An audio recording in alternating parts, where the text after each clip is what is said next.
Bonjour à tous.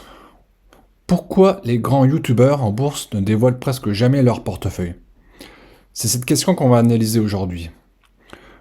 Je pense que tu t'es déjà demandé pourquoi les plus grands youtubeurs en bourse, que ce soit Nicolas Chéron ou Xavier Delmas, ceux qui font des millions de vues, qui parlent de dividendes, d'ETF, de liberté financière et autres, ne montrent presque jamais leur vrai portefeuille. Et attention, je parle bien vraiment de leur portefeuille réel, pas un portefeuille fictif, une simulation sur Excel, un tableur Excel. Non, leur argent, leur propre argent et leur vraie position. Parce que soyons honnêtes, et c'est vraiment l'état que je fais, c'est si quelqu'un se dit expert, bah en fait concrètement la meilleure preuve, ce serait de voir les résultats concrets. Et malheureusement, c'est pas ce qu'on voit forcément sur les vidéos proposées. Et je pense que tu as sûrement remarqué qu'ils évitent soigneusement ce sujet. Alors la question c'est pourquoi? Est-ce qu'ils ont peur? Est-ce que c'est du marketing? Est-ce que ça cache autre chose? Aujourd'hui, via cette vidéo, on va creuser ça ensemble et tu vas voir que les raisons sont bien plus profondes qu'on se l'imagine. Déjà, premièrement, ce qu'on peut repérer, c'est vraiment la peur de la critique permanente. Que ce soit moi ou les grands youtubeurs en bourse, euh, tout le monde voit les portefeuilles.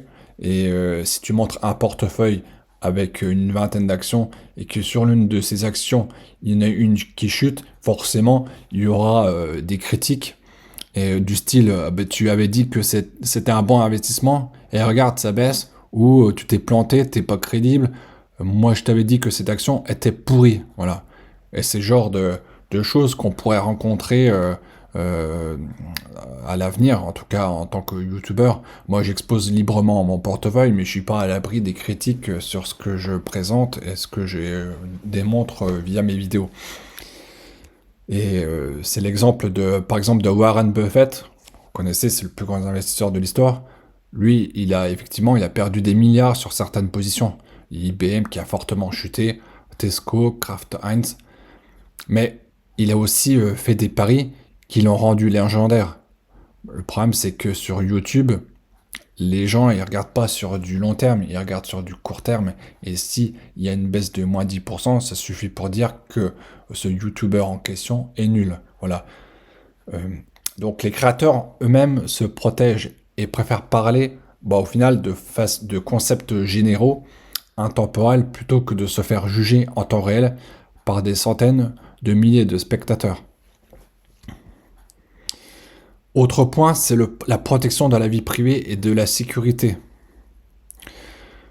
Comprenez qu'un portefeuille, ce n'est pas juste une liste d'actions, c'est vraiment une estimation vraiment de ton patrimoine. Quand je montre mon portefeuille boursier, comprenez que c'est une partie de mon patrimoine.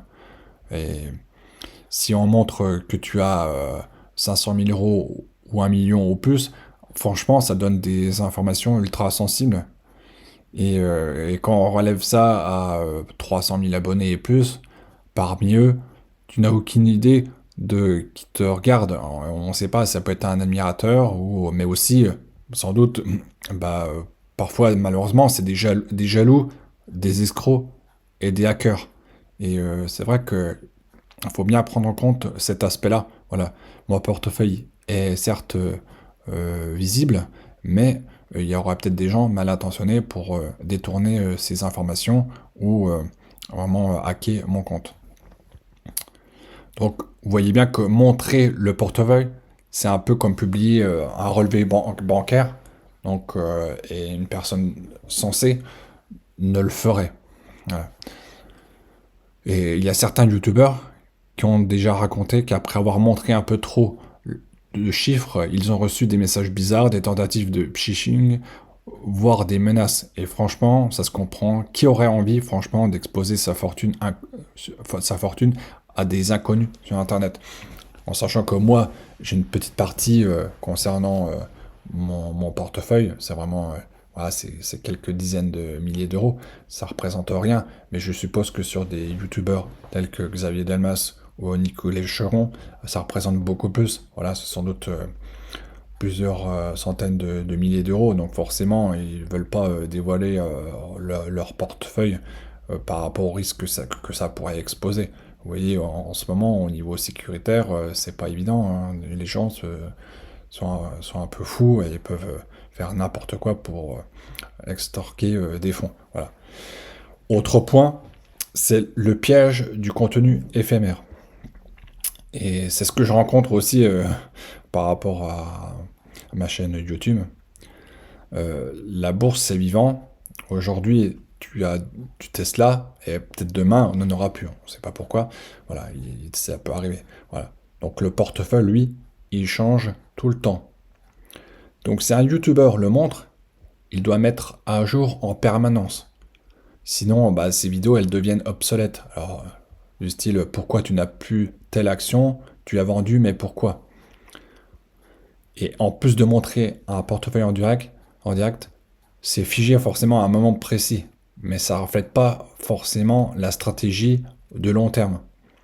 Or, les grands youtubeurs veulent produire du contenu qui reste valable pendant des années. Ouais, c'est ça le but en fait, c'est de pouvoir visionner une vidéo euh, dans les semaines, dans les mois à venir.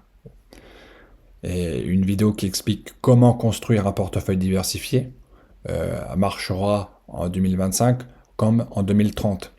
Et une vidéo voici mon portefeuille actuel est déjà périmée dans 6 mois et voire même dans la semaine qui suit. Voilà. Donc c'est ça un peu le souci du piège du contenu éphémère.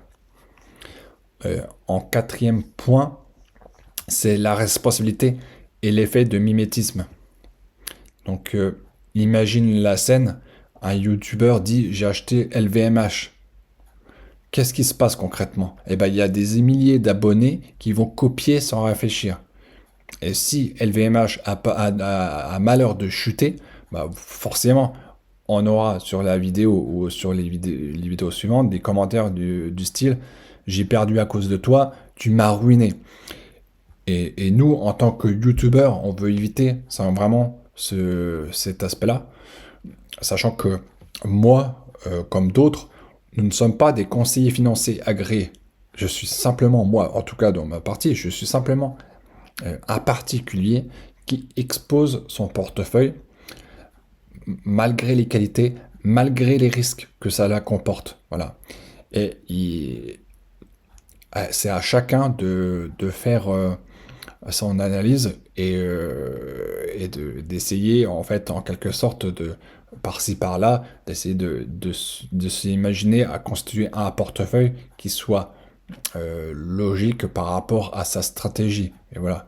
Et moi, je suis pas là pour influencer les personnes. Voilà, c'est pas le but. Voilà. Moi, j'expose ma situation. C'est mon propre argent que j'engage. Voilà. Et si je fais une erreur, du coup, je serai en tant que responsable, forcément, euh, voilà, je serai à perte et voilà, j'assumerai complètement les conséquences de ce risque. Et ce qui peut être aussi le cas, c'est que des abonnés leur reprochent d'avoir mal conseillé, alors ils préfèrent éviter le sujet. C'est beaucoup plus sûr de dire je t'explique une stratégie générale que voici ce que j'achète, faites-moi pareil. Voilà. Donc le but c'est pas de faire pareil, mais de réfléchir un peu à la stratégie que j'expose et voilà, ce sera le mieux possible. Voilà. Autre point qu'on pourrait évoquer, c'est le fait tout simplement de préserver leur image et leur business model. C'est peut-être une raison la plus cynique, mais aussi la plus vraie. Beaucoup de grands youtubeurs vivent de leur business, mais pas forcément de la bourse, mais autour de la bourse. Soit par des formations, des coachings, des partenariats, des placements de produits. Sachez que moi, avec ma chaîne YouTube, je ne gagne aucun argent. Voilà. Étant donné ma chaîne de 400 abonnés, forcément, vous mesurez bien que je ne capte pas un grand public, je suis inintéressant pour la plupart des médias ou autres tierces personnes qui seraient intéressées par mon modèle. Pour l'instant, je suis une toute petite chaîne qui essaye de grandir et on verra peut-être par la suite. Voilà. Donc leur autorité repose sur une image, voilà. En fait, c'est une image d'un expert qui sait ce qu'il fait. Si tu montres un portefeuille pas très impressionnant, voire en perte, bah forcément tu casses l'image. Voilà. Moi j'en connais des youtubeurs qui n'ont pas des performances exceptionnelles et qui proposent des formations. Voilà, on se demande pourquoi proposer des formations qui sont à peine au bout de 5 6 ans, à peine en plus-value. Voilà. Et c'est vrai que du coup l'image elle rend pas bien et on n'est pas crédible. Voilà. Donc imagine vendre une formation à 1000 euros si ton portefeuille réel affiche moins 15% et avoir une perte latente de plusieurs milliers d'euros. Donc c'est pas sérieux, ça fait pas sérieux. Du coup, bah, certains préfèrent rester dans la théorique. Voilà. Au moins, on n'engage rien et que ce soit dans le vert, dans le rouge, au niveau du portefeuille, on n'est pas impacté. Parce qu'en fait, concrètement, la théorie, bah, il donne toujours raison. Ils peuvent dire bah, il faut se diversifier, il faut investir à long terme, il faut acheter des ETF, quoi que ce soit, de l'or, ainsi de suite. Et ce sont des principes qui, au final, fonctionnent tout le temps, mais mais qui ne prouvent pas, en fait, leurs résultats. Donc, ces youtubeurs, ils vendent pas bah, leur activité en bourse concrètement, mais du savoir, mais pas malheureusement la transparence. Autre point, c'est l'aspect psychologie de l'investisseur. Il y a vraiment ce côté-là. Quand tu montres ton portefeuille, bah, tu crées une énorme pression et tu n'investis plus pour toi. Tu investis sous les yeux de milliers de spectateurs. Chaque décision devient publique. Tu perds ta liberté. Et ça, c'est vraiment un gros problème. Voilà. C'est que, en fait, euh, il y a certains youtubeurs qui essayent créer des vidéos sur des thématiques bien précises et qui engagent de l'argent via cette thématique justement pour faire viabiliser leurs vidéos. Voilà. Mais le problème, c'est que ces décisions, elles sont des fois désavantageuses par rapport à la performance du portefeuille et c'est vraiment pas le top et on n'est plus maître forcément de son portefeuille. On est dépendant vraiment des téléspectateurs. Voilà. Et certains youtubeurs ont déjà essayé de montrer leur portefeuille et au final, le résultat, ils ont pris des décisions pour plaire à leur audience. C'est ce que j'ai évoqué à l'instant, pas pour leur stratégie personnelle. Et ça, c'est le meilleur moyen de faire des mauvais choix en bourse. Voilà. Donc, conclusion. Alors, pourquoi les grands youtubeurs en bourse ne montrent jamais leur portefeuille? Bah déjà d'une part parce que ça les expose aux critiques. Et vous imaginez bien, dans un business autour de la bourse, il faut avoir le moins de critiques possible pour être crédible. Et, et le souci aussi, c'est que rendre un contenu éphémère, c'est pas rentable sur les mois et les années à venir. Donc, et autre point, c'est que ça les rend responsables des pertes de leurs abonnés et ça peut casser leur image. Finalement, il faut bien comprendre que bah, c'est pas aussi simple. Est-ce qu'ils ont peur? Oui, c'est sûr. Est-ce que c'est une stratégie? Forcément. Est-ce que c'est malhonnête? Je ne pense pas. Je ne vais pas dire que Nicolas Chéron ou Xavier Delmas ont des portefeuilles voilà, erronés ou quoi que ce soit. Mais je pense que c'est des,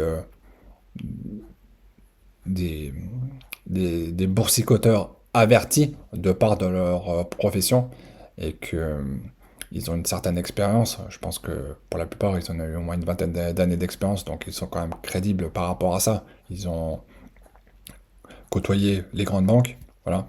Donc je pense que c'est à prendre quand même au sérieux. Et je suis moi-même abonné de leur chaîne, donc ça veut bien témoigner qu'en fait, je considère leurs vidéos comme au moins crédibles. Voilà. Et la vraie question, en fait, c'est qu'est-ce qu'ils ont dans leur portefeuille? C'est ça que moi, j'aimerais bien savoir concrètement. Alors, je sais que chez Xavier Delmas, concrètement, par rapport à toutes les vidéos que j'ai pu voir, lui, il mise forcément sur les actions de qualité, et notamment US. Il le dit à chaque fois, Je pense qu'il a au moins 80%, 90% d'actions liées aux actions US et tout le reste c'est européen. Et il l'a déjà dit, hein, voilà, donc je pense que son portefeuille est, est composé des GAFAM, ça c'est clair, voilà. Et puis quelques belles actions ou des actions qu'il a essayé de, de trouver via son expérience professionnelle, voilà. Mais concrètement, je pense qu'il y a une grande majorité des actions qu'on reconnaît et qu'on aurait dans notre portefeuille, voilà. Donc, et au final, il faut pas se fier forcément aux grands youtubeurs en bourse. Il faut se faire sa propre, son propre portefeuille. Et le meilleur décideur, en fait, c'est toi-même, quoi. C'est toi-même qui décide sur quelle et telle action tu souhaites investir, et selon, forcément, ta stratégie. Voilà. En tout cas, ma stratégie est claire de mon côté. Voilà, c'est de- d'écrire des actions de qualité à des prix raisonnables. Voilà. Et le tout, euh, et bah, que le portefeuille dure sur le long terme. Voilà. Et c'est une stratégie qui est simple et que j'essaie de mettre en place au fur et à mesure des mois et des années. Voilà. En sachant que j'ai une horizon d'investissement sur 20 ans. Et vous, qu'est-ce que vous en pensez concrètement de ces grands youtubeurs sur Internet? Voilà, n'hésitez pas à émettre bah, les qualités, les critiques, voilà, de cette situation. Et par rapport à ma vidéo, bah, likez, abonnez-vous, c'est important pour le référencement. Et je vous remercie de l'avoir visionné et je vous souhaite à très bientôt.